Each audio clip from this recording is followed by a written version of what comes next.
What if the Bible had a cosmic rival, one filled with angels, secrets, and forbidden knowledge? Welcome to the book of Enoch versus Genesis, a mythological showdown. In this episode, we dive deep into two ancient texts that tell very different stories about creation, angels, and humanity's origin. While Genesis gives us the familiar tale of Adam and Eve, Enoch opens the door to a hidden world of watchers, Nephilim, and divine rebellion. Which story holds the true mythological power? Join us as we compare these two fascinating narratives and uncover what was lost, and why it matters. Let the showdown begin. Genesis: God creates the world in 6 days, resting on the seventh, a structured, orderly, divine narrative. The opening chapter of the book of Genesis is among the most iconic passages in all of sacred literature. It introduces the biblical God, Elohim, not with abstract theology but with action, divine creation. Genesis 1:1-2:3 outlines how God created the heavens and the earth in 6 days and rested on the seventh. This account, rich in structure, order, and symbolism, sets the tone for the rest of the Bible. It reveals profound insights into the nature of God, the cosmos, humanity, and the purpose of life. This essay unpacks the Genesis creation narrative, exploring its literary structure, theological implications, and enduring relevance. It is a story not merely of origins, but of divine intention and sacred rhythm. The context and literary nature of Genesis. Genesis, meaning beginning, opens the Torah or Pentateuch, traditionally attributed to Moses. While its historical authorship is debated, its religious authority is revered across Judaism, Christianity, and even Islam. The creation account in Genesis 1:1-2:3 differs from Genesis 2 verse 4 onwards, which presents a second creation narrative. The first is a majestic, cosmic sequence. The second is more anthropocentric and intimate.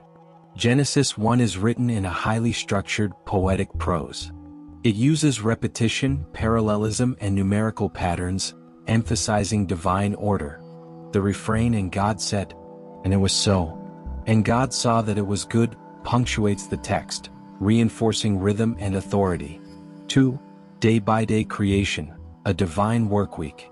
The Genesis creation account unfolds over 6 days, with God resting on the seventh. Each day follows a deliberate pattern. Day 1, light and darkness, Genesis 1 verses 1-5. In the beginning God created the heavens and the earth. And God said, "Let there be light," and there was light. Creation begins not with struggle as in many ancient myths, but with divine speech. God creates light and separates it from darkness, naming them day and night. This act introduces time itself. Light symbolizes order, understanding, and life.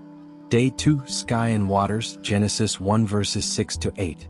Let there be a firmament in the midst of the waters.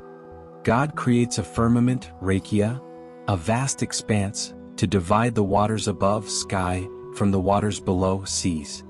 This reflects an ancient cosmology of a domed sky, but the theological message is deeper. God imposes structure upon primordial chaos. Day 3, land, seas, and vegetation, Genesis 1 verses 9-13. Let the dry ground appear. Let the land produce vegetation. God gathers the waters below to reveal dry land, which he names earth. Then he commands the earth to sprout plants and trees. This is the first mention of life. God is not only a craftsman but also a gardener, instilling fertility and sustainability. Day 4, sun, moon, and stars, Genesis 1 verses 14-19. Let there be lights in the sky to separate the day from the night. Here God populates the sky with luminaries to govern time, days, years, and seasons. Importantly, the text avoids naming the sun and moon, objects often deified in ancient Near Eastern cultures, reinforcing monotheism. They are mere tools of the Creator. Day 5, sea creatures and birds, Genesis 1 verses 20-23. Let the waters teem with living creatures. Let birds fly above the earth. God creates life in the sea and sky, blessing them to multiply. This marks the introduction of motion and freedom. Creation becomes dynamic. Life now possesses agency and the capacity for reproduction. Day 6, Land Animals and Humanity, Genesis 1 verses 24 to 31. Let us make man in our image after our likeness. God creates land animals, then humans, male and female, in his own image, imago Dei. Humanity is given dominion over creation, tasked with stewardship. This climactic moment defines human dignity, purpose, and moral responsibility. Unlike animals, humans bear the divine imprint. Day 7, Rest and Sanctification, Genesis 2 verses 1 to 3. On the seventh day, God rested from all his work. God ceases his work and blesses the seventh day, making it holy. This concept of divine rest, Shabbat, introduces sacred time. It is not about fatigue but completion. The Sabbath becomes a cornerstone of Jewish and Christian life, a rhythm of work and rest. 3. Structure and symmetry in Genesis 1. The creation narrative is highly symmetrical, revealing a literary architecture that reflects the order God imposes on chaos. Days 1 to 3, Forming, creation of realms. Day 1, Light time. Day 2, Sky/seed space. Day 3, Land/plants habitat. Days 4 to 6, Filling, inhabiting the realms. Day 4, Sun, Moon, stars, light bearers. Day 1. Day 5, Birds/fish, sky/sea dwellers. Day 2. Day 6, Land animals/humans inhabit land. Day 3. The pattern is purposeful. God first forms environments, then fills them. This not only communicates divine intelligence but reinforces the idea of an ordered universe. 4. Theological themes in Genesis 1. 1. God as supreme creator.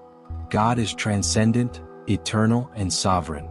He creates effortlessly by his word, without assistance or opposition. There are no rival gods, monsters, or battles. This starkly contrasts with myths like the Babylonian Enuma Elish, where creation is born from divine conflict. Genesis asserts monotheism and divine sovereignty. The cosmos is not accidental or chaotic.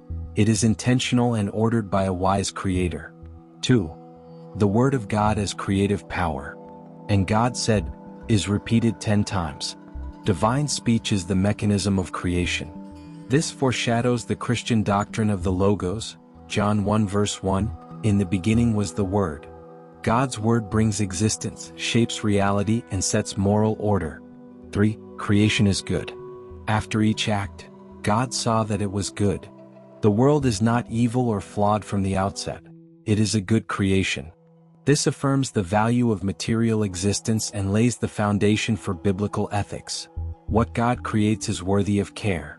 4. Humanity in the image of God. Being made in God's image, imago Dei, grants humans unique value. They are rational, moral, relational, and creative beings. They are stewards, not tyrants, over creation. Male and female alike reflect God's nature, affirming equality and purpose. 5. The sanctity of the Sabbath. The seventh day introduces the concept of sacred time. Unlike other creation days, the Sabbath has no evening and morning, suggesting it is ongoing. It becomes a symbol of divine rest, covenant, and ultimate peace. In Judaism, the Sabbath is a weekly reenactment of divine rest. V. Genesis versus ancient Near Eastern creation myths. Genesis does not exist in a vacuum. It dialogues with, and critiques, neighboring cosmologies. Enuma Elish, Babylonian Marduk, slays Tiamat, chaos, and creates the world from her body. Humans are made from the blood of a rebellious god to serve the gods. Egyptian myths. The sun god Ra emerges from primordial waters and brings order through naming. Genesis departs radically. There is no violence, no polytheism, no divine conflict. God is alone, sovereign, and good. Humans are not slaves, but stewards and partners in creation. 6. Modern interpretations and debates. The Genesis creation account has sparked centuries of interpretation: literal, allegorical, theological, and scientific. Literal view. Some believe in a 6-24-hour day creation around 6,000 to 10,000 years ago. This is often associated with young Earth creationism. Day-age view. Each day symbolizes a long epoch, aligning with scientific timelines. Framework hypothesis. Genesis is a literary theological framework, not a chronological report. Theistic evolution. God created through evolutionary processes, harmonizing faith and science. Genesis 1 is not a science textbook. Its purpose is not to explain how the world works materially, but who made it, why it exists, and how it is structured. It answers metaphysical questions science cannot. 7. The message for today. Genesis 1:2:3 continues to inspire and guide billions. Its themes remain relevant. In a world of chaos and confusion, it proclaims that order is divine. In an age of exploitation, it calls humanity to stewardship. In a time of meaninglessness, it reminds us of sacred purpose. In a culture of workaholism, it invites us to rest and trust. Whether read as history, poetry, or theology, Genesis invites all people into a cosmic story where life has meaning, time has rhythm, and creation is a sacred gift. Genesis 1:1, 2-3 is not just an origin story. It is a declaration of divine purpose, cosmic order, and human dignity. Through its structured narrative and theological depth, it sets the foundation for all of Scripture. God is not a distant architect but an intentional creator, who brings light from darkness and harmony from chaos. Creation in all its beauty and complexity reflects His glory. In 6 days, God forms and fills the universe. On the seventh, He rests, not from exhaustion but in satisfaction. The pattern invites us to live in rhythm with God, to create, to care, and to rest in the sacred order of His design. Enoch. The Book of Enoch and the cosmic hierarchy of angels, watchers, and heavenly secrets. The Book of Enoch, also known as 1 Enoch, stands apart from other ancient Jewish texts, particularly those found in the Hebrew Bible, by its distinct lack of focus on the creation narrative. Instead, it offers a sweeping and often cryptic vision of cosmic order, angelic beings, watchers, and heavenly mysteries that reside beyond the material realm. While Genesis introduces creation and humanity's early fall, Enoch concerns itself with what lies beyond earth. The inner workings of the heavens, the roles of angels, the rebellion of watchers, and the ultimate fate of souls and spirits. This unique perspective helps us understand how ancient Jewish thinkers envisioned the supernatural structure of reality, long before systematic theology developed. Let us explore the Book of Enoch's focus on the cosmic hierarchy, the watchers, and the heavenly secrets it claims to unveil. Overview of the Book of Enoch. The Book of Enoch is an apocalyptic and pseudepigraphal text traditionally ascribed to Enoch, the great-grandfather of Noah. It is not included in the canonical Hebrew Bible or most Christian Bibles, except in the Ethiopian Orthodox Church, which regards it as scriptural. Scholars date its composition between the 3rd century BCE and the 1st century CE. The book itself is a collection of several writings, generally divided into 5 main sections. The Book of the Watchers, chapters 1-36. The Book of Parables/Similitudes, chapters 37-71. The Astronomical Book, chapters 72-82. The Book of Dream Visions, chapters 83-90. The Epistle of Enoch, chapters 91-108. Rather than narrating how the world began, Enoch's texts delve into how the cosmos is ruled, who inhabits the divine realms, and what spiritual laws govern the universe. 2. Enoch's vision of cosmic hierarchy. In the Book of Enoch, the universe is deeply hierarchical, populated by various classes of divine beings, each with specific duties, jurisdictions, and characteristics. 1. God, the Most High. At the summit is God, often referred to as the Lord of Spirits, or Ancient of Days.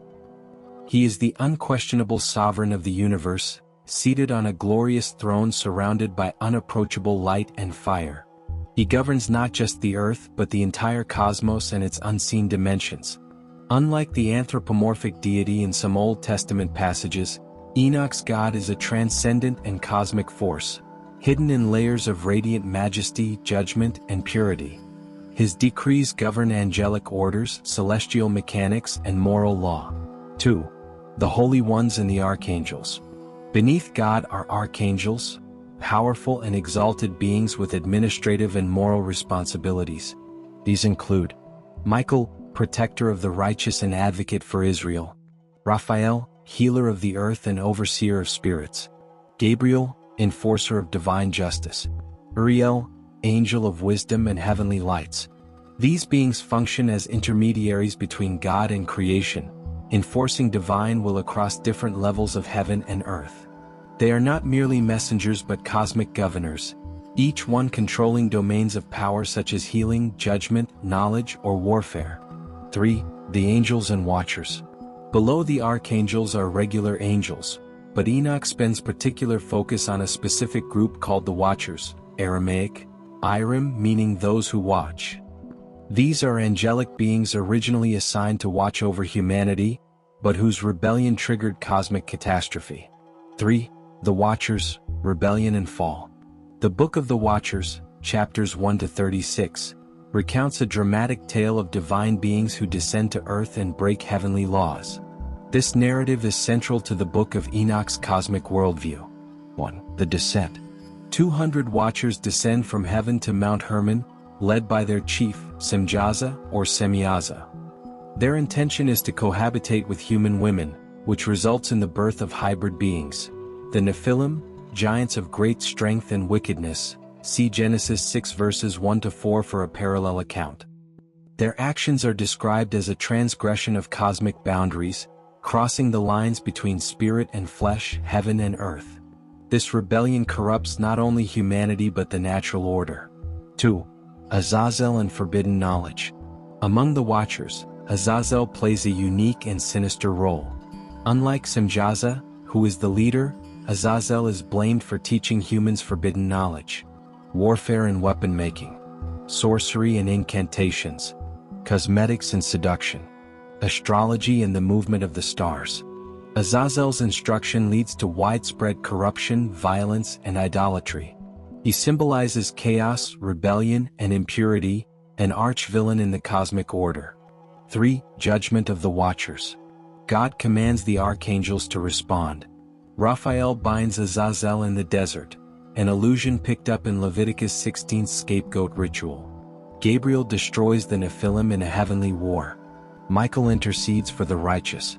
The Watchers are imprisoned in Tartarus, a subterranean realm of punishment until the final judgment.